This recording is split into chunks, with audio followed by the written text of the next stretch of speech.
ជំរាបសួរលោកគ្រូខ្ញុំបាទឈ្មោះសម្បត្តិដាណេតនៅក្រុមទី2ហើយចំណុចដែលខ្ញុំធ្វើគឺខ្ញុំធ្វើទៅលើ file server ហើយនឹង group policy ហើយជាដំបូងខ្ញុំសូមអធិស្ឋានទៅកាន់លោកគ្រូដោយសារតែ laptop របស់ខ្ញុំវាមានបញ្ហាទៅលើ webcam ដល់ពេលអញ្ចឹងខ្ញុំអាចបើក webcam ឲ្យលោកគ្រូបានទេអញ្ចឹងអានេះគឺជា MMC របស់ខ្ញុំបានបង្កើត OU school មួយហើយនៅក្នុង OU school ហ្នឹងមានlecturer ហើយនឹង school អញ្ចឹងខ្ញុំបានធ្វើ file server តាក់ទងនឹងការ share file រវាងgroup 2គឺ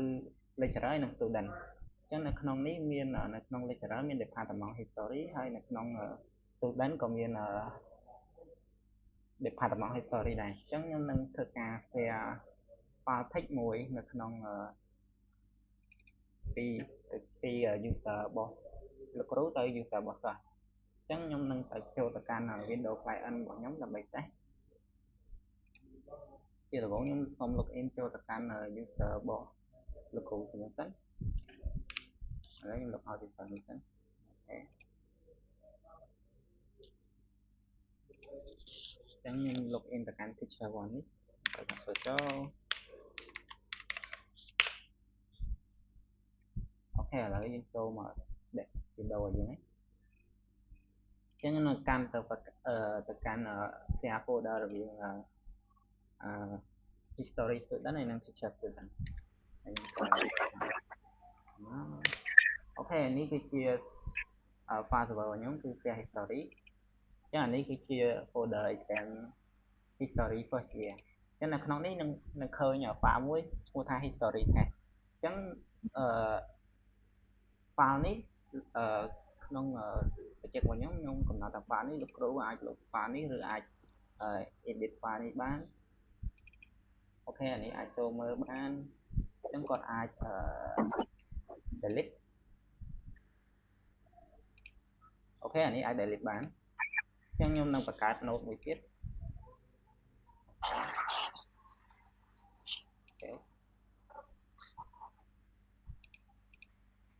អូខេនេះ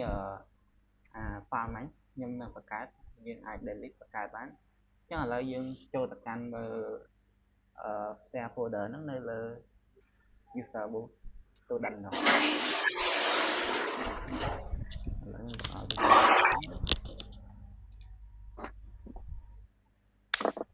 គេបានចូលពី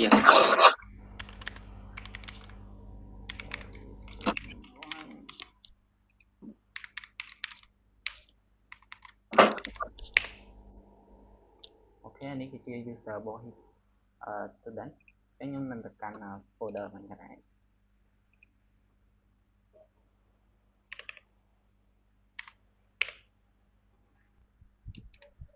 ខ IP នេះអញ្ចឹងខ្ញុំចូលមកកាន់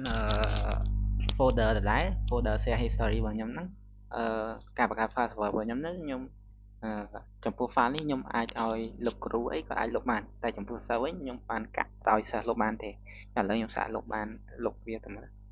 អាចលុបបានណាអូខេអានេះវានឹងជាប់ file Ferdinand សូមអរគុណលោកគ្រូការ demo តាក់ទងនឹង file server របស់ខ្ញុំបានចប់ហើយលោកគ្រូ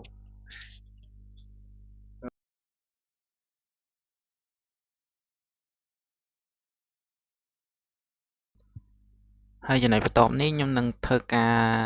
demo ទៅលើ group policy ម្ដងអញ្ចឹងនេះគឺជា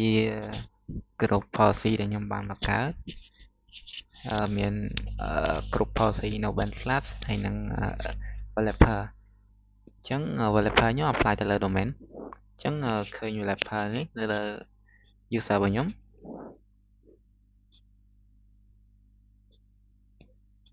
ហើយនៅលើនេះនៅលើ admin របស់ខ្ញុំក៏ឃើញ developer នេះដូចគ្នាតមកទៀតដោយសារខ្ញុំ apply វាទៅលើ admin តមកទៀតខ្ញុំកាក់ Nobel Plus នៅលើ group student អញ្ចឹង group student អាចប្រើ Flash បានទេអញ្ចឹងឥឡូវខ្ញុំនឹងតេស្ត user student ឲ្យមើល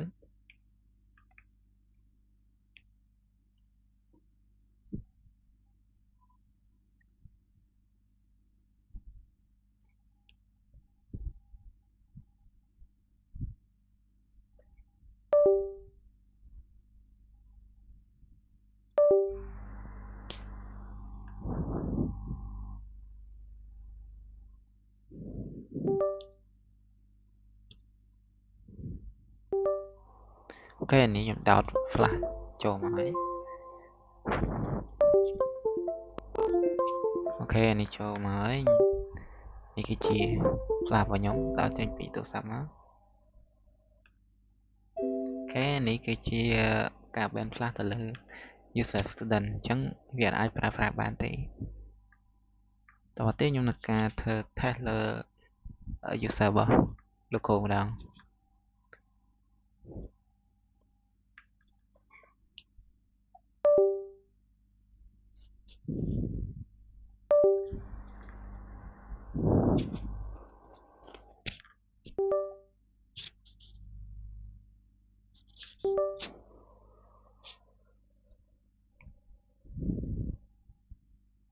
sign out sẵn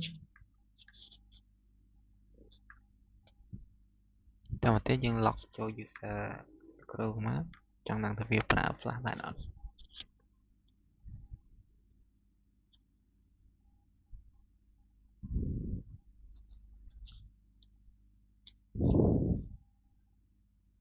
ok log cho ấy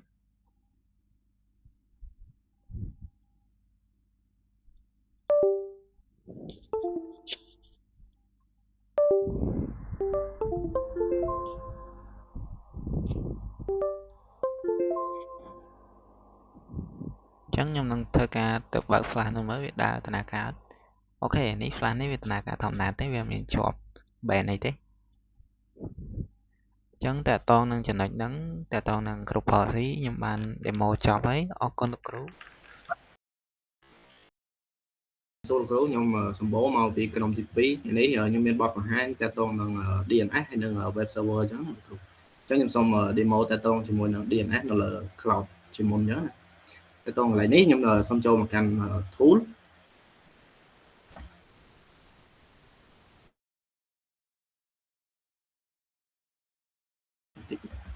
ខ្ញុំសូមយកពាក្យរកពាក្យ DNS server អានេះគឺជា DNS server របស់ខ្ញុំដែលខ្ញុំបានបង្កើតខ្ញុំបានcreate ទៅលើ zone lookup ហើយនឹង forward zone lookup អញ្ចឹងលោកគ្រូ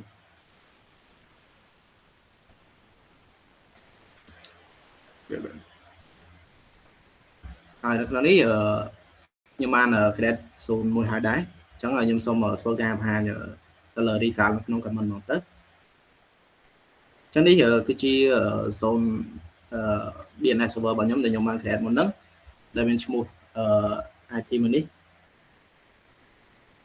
ចឹងយើងវាយ analyze lookup មក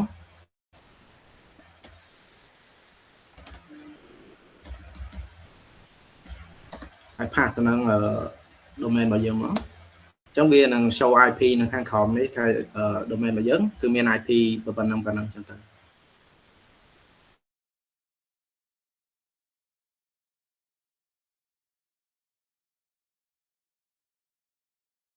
ចឹងនេះ server ក៏ខ្ញុំបាន create រួចហើយអញ្ចឹងខ្ញុំសូមចូលមកកាន់ ISS នេះ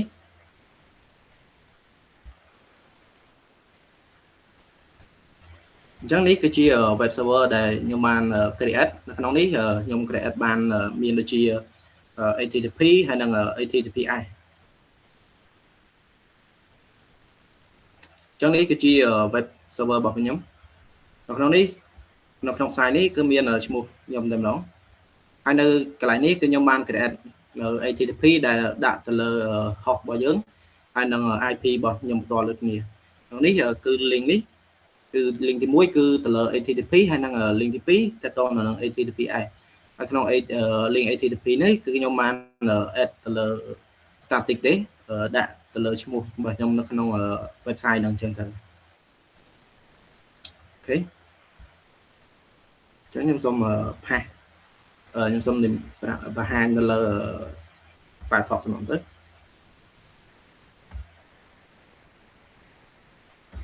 អូខេ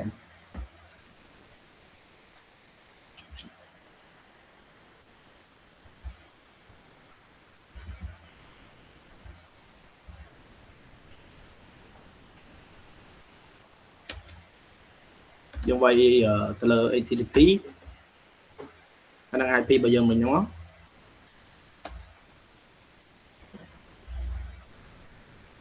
អូវាយ link ខុស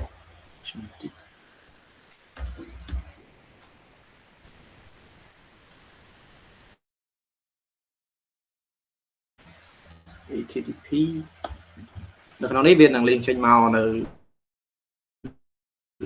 ជា HTML tag មួយដែលខ្ញុំបាន set ជា file HTML នោះគ្រូអញ្ចឹងទៅលើ web server ហើយនិង DNS server នៅក្នុង cloud របស់យើងគឺខ្ញុំមានប៉ុណ្ណឹងហើយចំណុចបន្ទាប់ខ្ញុំនឹងទៅបង្ហាញនៅក្នុង VMware Workstation របស់យើងអូខេខ្ញុំសូម move screen ទៅកាន់ DNS server domain name server របស់យើងនៅក្នុង cloud នៅក្នុង VMware របស់យើងក៏ខ្ញុំបាន create ទៅលើ DNS មួយដែរនៅក្នុងនេះលោកគ្រូឃើញមានទាំង server name ហើយនិង IP address របស់វាអញ្ចឹងខ្ញុំសូមបង្ហាញទៅទៅអញ្ចឹងនៅក្នុងនេះកុំឲ្យខាត់ពេលយូរយើងមើលទៅនៅ result ទៅមកទៅក្នុងនេះវាលក្ខណៈស្តៀងដូចតែនៅក្នុង cloud ដូចគ្នាក៏ប៉ុន្តែខ្ញុំ create តែប្រើ host ផ្សេងគ្នាអញ្ចឹងលោកគ្រូអញ្ចឹងយើងប្រើ DNS NS lookup ដូចគ្នាហើយនឹង pass ទៅលើ domain name មកវានឹងចេញ IP address របស់វាដូចគ្នាអញ្ចឹងខ្ញុំបាន create នោះហើយអញ្ចឹងនេះវានឹងបង្ហាញទៅលើ IP ដែល host ឬក៏ server មួយហ្នឹងវាមាន IP របស់វាអញ្ចឹងទៅអូខេនេះគឺជា DNS server របស់ខ្ញុំហើយចំណុចបន្ទាប់ខ្ញុំបង្ហាញមួយទៀតទាក់ទងទៅនឹង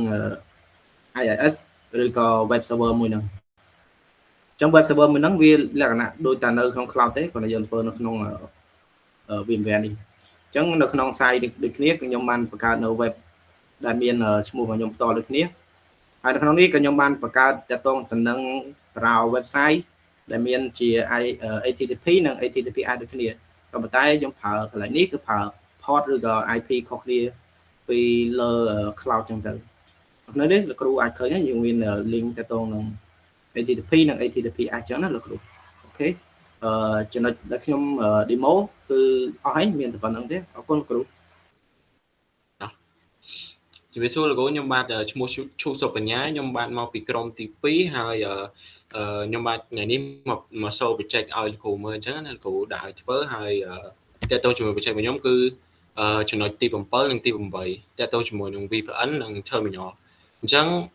ខ្ញុំបានធ្វើជាមួយនឹង VPN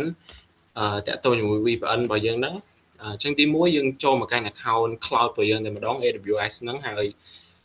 យើងចូលទៅក្នុង VPC ដើម្បីយើងទៅបង្កើតជាមួយនឹងVPC របស់យើងហ្នឹងដើម្បីបង្កើតជាមួយ VPN នេះណាយើងចូលទៅបង្កើត VPC របស់យើងមួយសិនហើយអានេះគឺជា VPC ដែលខ្ញុំបានបង្កើតរួចហើយលោកគ្រូអញ្ចឹងយើង check វាមើលសិនតើតើជាមួយនឹងការបង្កើត VPC ហើយគឺ step បន្ទាប់គឺយើងចូលទៅក្នុង subnet mask យើងត្រូវបង្កើតជាមួយនឹង subnet mask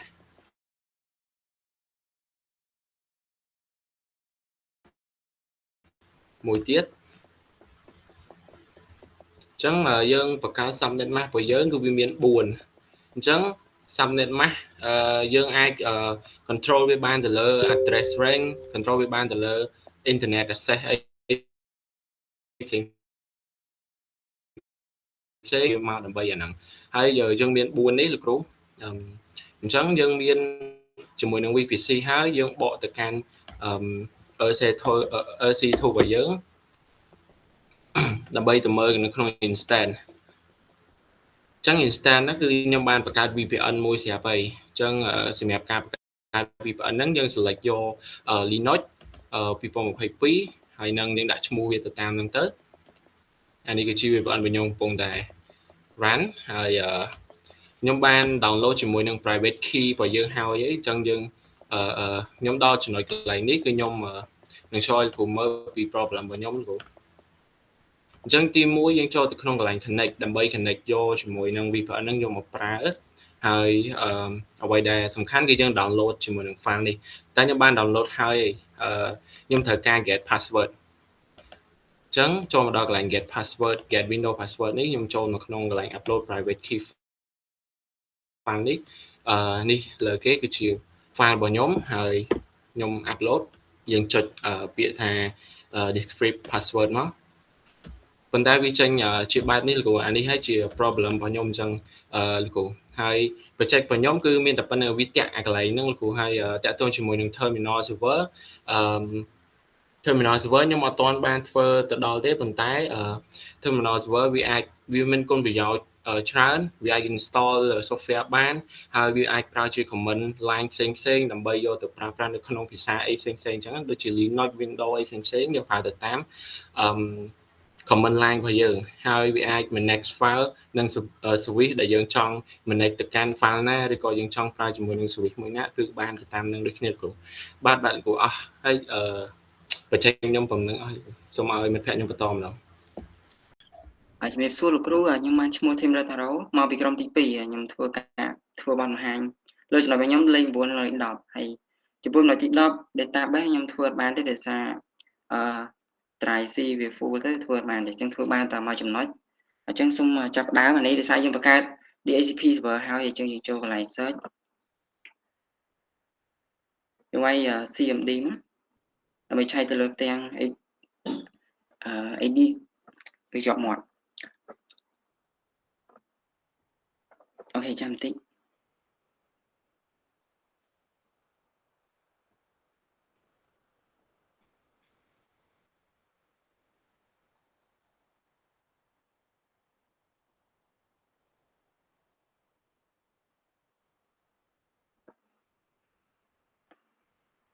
យើងវាយ command form មក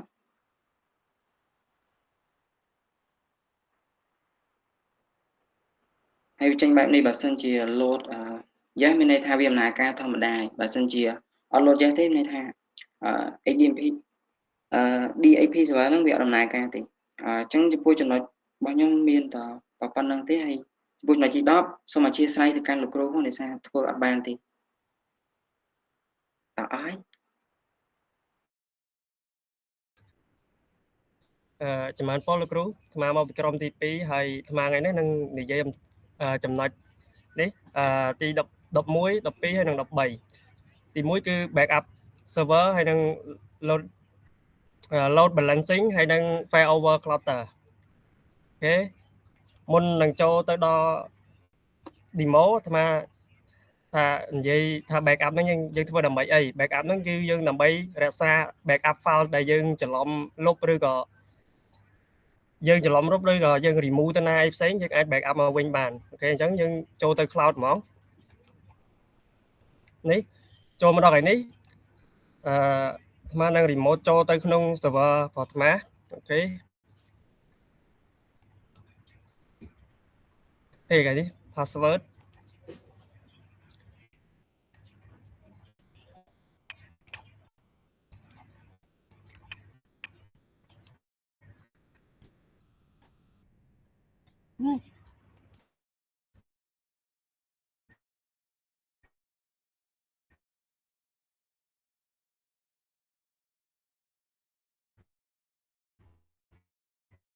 គេចាំតិច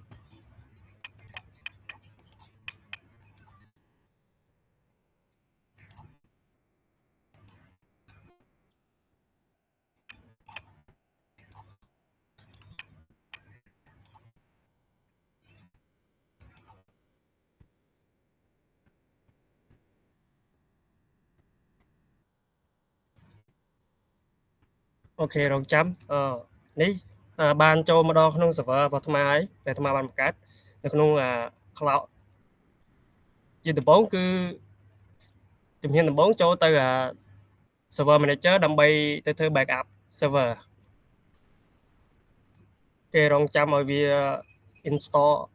ឲ្យគ្រប់សិន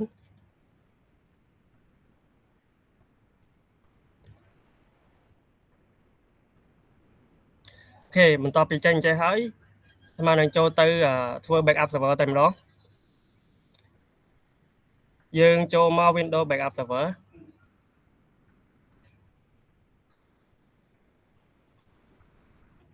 រៀង slow បន្តិច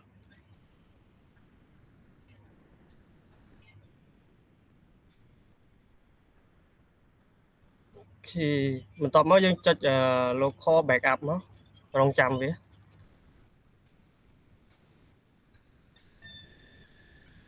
អូ ខេនេះគឺជា backup ដែលអាត្មាបាន backup successful ហើយព្រោះពេលវេលាយើងតិចអញ្ចឹងយើងអត់អាចធ្វើ backup តាមអីទេហើយបន្ទាប់ពីចុចចប់ backup អាត្មានឹងចូលមកដល់ចំណុចមួយទៀតគឺ load balance គេហៅថា web server អាហ្នឹងយើងធ្វើដើម្បីចែកចរាចរណ៍របស់ server ហ្នឹងដើម្បីដឹងវាដាច់ web server មួយយើងអាចយើងបង្កើត server web មួយដើម្បីខុសនៅលើ local យើងអាច run នៅលើ local ក៏បានហើយនឹងក្រៅ local ក៏បាន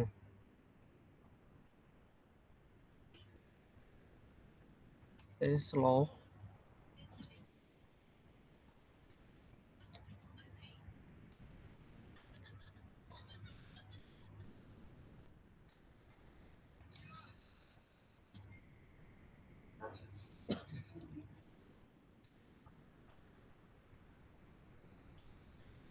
អូខេដល់កន្លែងនេះយើងដាក់ http free slow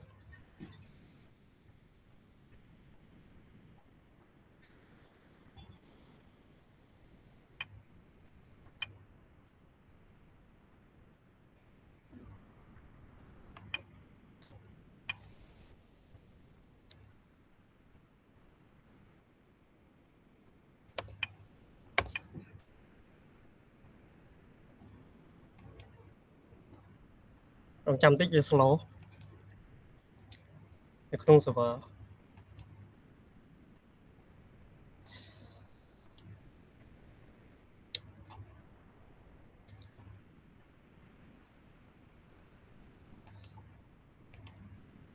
អូខេអានេះនៅក្នុងlocal host អាហ្នឹងដែលអាត្មាបានធ្វើហើយព្រោះអត់អាច detail ឆ្ងាយទេព្រោះពេលវាតិច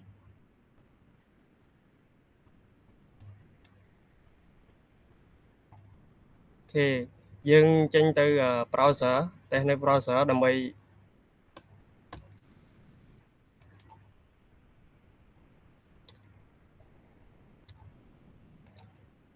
តេស្តក្រៅ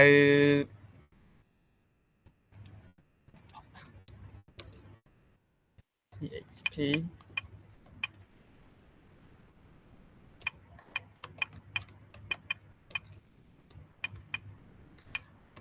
local host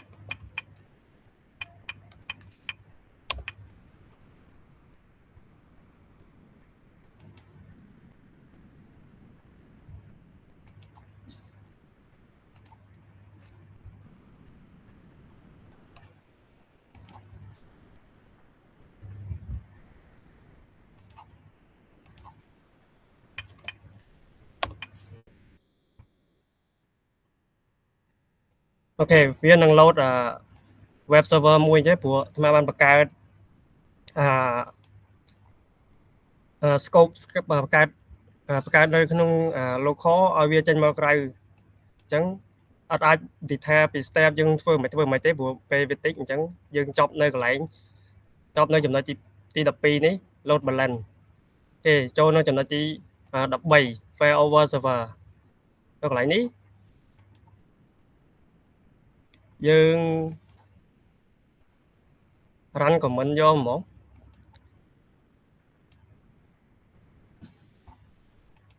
យើងចូលមកយើង cmd អូខេ ip config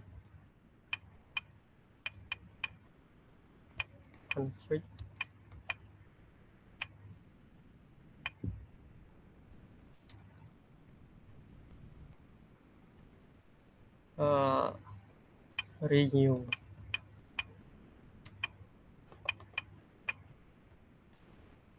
រងចាំបន្តិចអូខេនេះវា success អស់ហើយគេចំណុចទី13មានតែប៉ុណ្្នឹងអរគុណលោកគ្រូជាចុងក្រោយក្រុមអាត្មាសូមអធិស្ឋានលោកគ្រូព្រោះនៅក្នុងក្រុមមាន6នាក់ហើយថ្ងៃនេះមកបានតែ5នាក់ទេព្រោះម្នាក់ទៀតគាត់ទៅប្រទេសក្រៅដោយគាត់ទៅប្រទេសក្រៅហើយគាត់បានសុំលោកគ្រូហើយដូចចិត្តនេះ ក្រុមអាត្មានឹងទុក document ឲ្យគាត់ធ្វើដើម្បីយកបានបន្ទុកខ្លះដើម្បីបានជាប់ទាំងអស់គ្នាអញ្ចឹងហើយdemo ហ្នឹងនៅក្នុងវគ្គកន្លែងគាត់ហ្នឹងអត់បាន demo ទេនៅក្នុងថារបស់គាត់ហ្នឹងព្រោះគាត់នៅក្រៅប្រទេសហើយថាផ្សេងហ្នឹងគឺកន្លែងខ្លះនៅក្នុងវា5អ្នកខ្លះអត់បានបង្ហាញទេព្រោះពេលវេលាយើងតិចយើង30នាទីអញ្ចឹងហើយអរគុណជាចុងក្រោយអរគុណលោកគ្រូបានប៉ូលីអរគុណលោកគ្រូអរគុណ